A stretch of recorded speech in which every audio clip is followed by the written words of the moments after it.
All right, U.S. elections are pretty much wrapped up, and it appears to be a blowout for the Democrats. And people are wondering, how did it come to this? I sort of predicted, along with a lot of other people I know, a slight win for Donald Trump, but these were significant wins on behalf of the Republicans, and they did just a phenomenal job cleaning up the market, or maybe rather the Democrats did a terrible job on numerous fronts. I think there are four reasons that the Democrats really lost this election quite badly. Number one, they chose a female candidate. It's still 2024. This is America. I don't really need to explain that too much. You have to remember, too, that your voters who come out consistently tend to be older, so they're going to have older views. And I'm not saying that a woman couldn't be president, but she would have to be the best of the best, highly charismatic, instead of more of a placeholder candidate that Harris kind of was. And that's due to the Democrats riding their pony, Joe Biden, right into the ditch. They really stuck with him for far too long. Like, as soon as they realized he had mental decline, which I'm sure they knew a few years ago, they should have been making plans to exit him and choose a more viable candidate. But they didn't do that. Not to mention, if a woman was running for president, she would need the full campaign season and not just a few months to get it done. So money just doesn't win elections on its own. Number two, and this one is huge, of course, the U.S. economy. And you've got to keep your pulse on the average consumer. This is probably where the Democrats just sort of didn't understand what was happening, couldn't see the entire big picture playing out at once.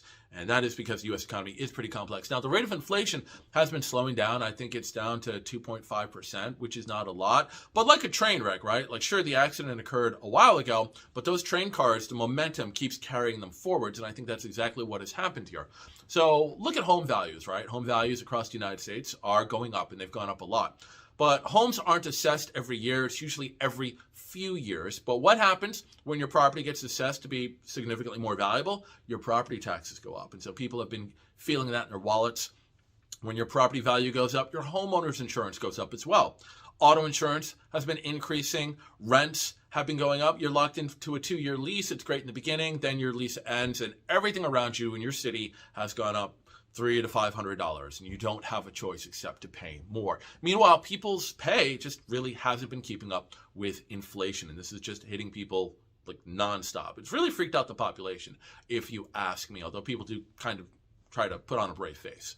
So I think that's where the Democrats failed. They also did not connect well with your average voter. Donald Trump knew how to speak to the blue-collar class. He was talking about some policy proposal where people wouldn't be taxed for overtime. And I specifically know people who voted for him just because of that policy proposal.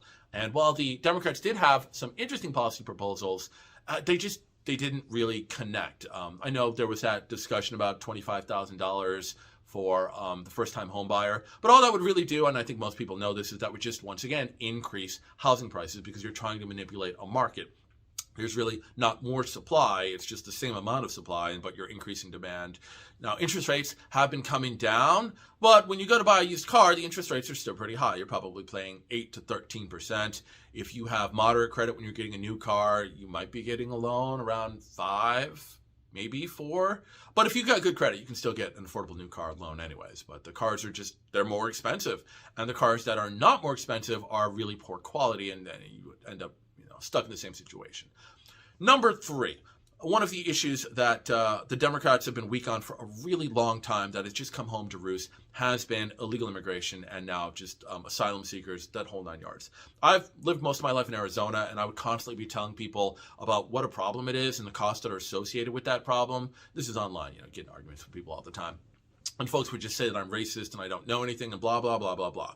Funny enough, though, when you start shipping the people who keep coming and they never stop, like always going to be people coming to the border. So you can ship as many busloads of people north to New York, Massachusetts, and New Jersey as you want. As long as you have the funds to put them on a bus, you can just do it night and day. And when those states start having to bear the costs, I think Massachusetts, they have a $1 billion hole in their budget just to take care of the asylum seekers. When the citizens of those states have to start feeling the effects of that, my God, their views change overnight. Suddenly, they're like, oh, this isn't so good, and we have to secure our borders, and we need to do something. And you see the margins for the Republicans really start to narrow in a lot of what have been formerly very solid blue states, and that is certainly alarming for the Democrats. So being weak on immigration, on illegal immigration, securing the borders, has hurt the Democrats. And I think long term, it's just not going to be a good policy to be weak on that. They need to throw in the towel and just be like, yep, we need to secure our borders. People need to come here legally. We need to crack down on economic migrants who are abusing the asylum program.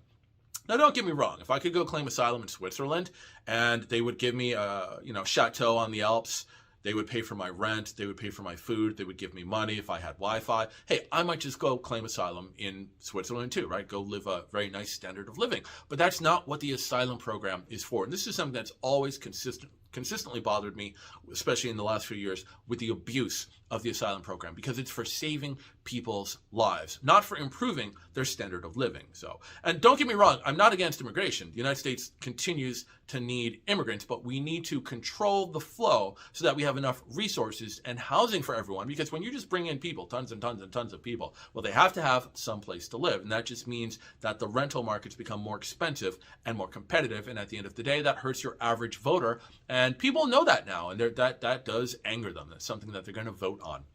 All right, number 4, and this is maybe not as a contentious issue as it once was, but it still irks people, and that would be crime. Now, statistically, crime is down, but the crimes that are occurring, especially in Democratic-controlled cities, are egregious, and they're upsetting to witness.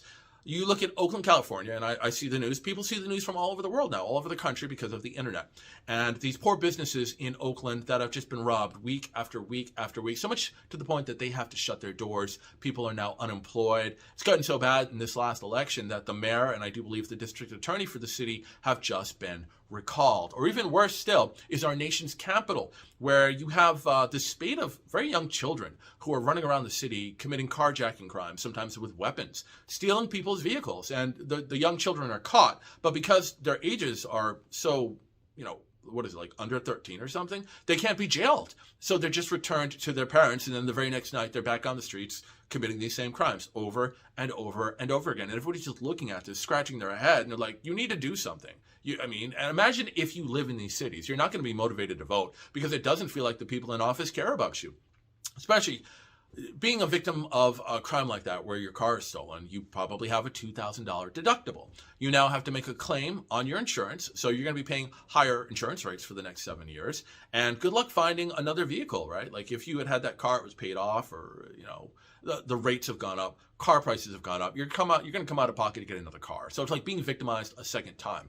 And in cities like New York, you hear about the shoplifting epidemic, right? And it's just these people who are arrested, it's just like a revolving door. They're arrested, they're given a trial date, and they're sent back out on the street where they just commit crime after crime after crime after crime. And people are upset. Like, you don't have to be living in these cities to see this, and it bothers you because as Americans, we have a really strong sense of justice. Everybody should have the right to safety, not to mention, too, in this modern age, right, where your home is worth $300,000, maybe $500,000. Perhaps you're paying $2,000 a month in rent. People have a real stake in their local communities because they feel wealthier because they're paying so much. They want safety, right? People are not going to be as tolerant as in years past to constant bad behavior. They want it handled. And if you're perceived as weak on crime, which the Democrats have been for quite a while, that's not going to win you any voters, especially as time goes on. So they really need to crack down on crime. And they need to be seen publicly cracking down on crime. And it's not just enough to pass laws. You've got to start keeping people in prison for really long periods of time, because folks are seeing criminals caught, but they're not seeing them detained. So they've got to start holding people for just years, almost the way California used to do it with the 3 strikes law. One could argue, is it humane? There are mental health issues. There are substance abuse issues. It's a very complex topic. But at the end of the day, we have to protect the people who are law-abiding. Like, those are the folks that everyone should be looking out for. So those are the primary reasons I think the Democrats lost. And then finally, the lightning rod reason that the Democrats really used or tried to use to their advantage to draw people out to vote in this election was certainly abortion. That always plays well with younger female voters and female voters of all ages. But the Democrats, they just didn't really take the gloves off, I think, in that debate. They focused on a woman's right to choose, bodily autonomy, and those are all great concepts. But they really needed to reach across the aisle and go after the Republicans and show some of the dark sides to banning abortion, which is something where, like, the Republicans are not going to tell their voters the downside to banning abortion. They'll be like, oh, morality, religion, we're doing good things, blah, blah, blah. But if you look at abortion and you look at the current state of our country, right, when it comes to children. So the children who are not adopted tend to be seriously disabled kids. Like, we know that they're not adopted. They remain in the system from cradle until death, like, wards of the state. And at least now it's a very small population, so they can be cared for. And I actually saw a orphanage. I would shop at the thrift store in Arizona, Sunshine Acres thrift store, which supports the orphanage. It's not palatial, but it's not terrible either. They get enough resources now to fund the kids that they do have, which is good. Like, could we fund them better? I certainly think we could, but at least they're not left destitute. What's going to happen when we start piling on just more and more and more seriously disabled children into the system? There are going to be serious financial costs to the taxpayer, and nobody's talked about this.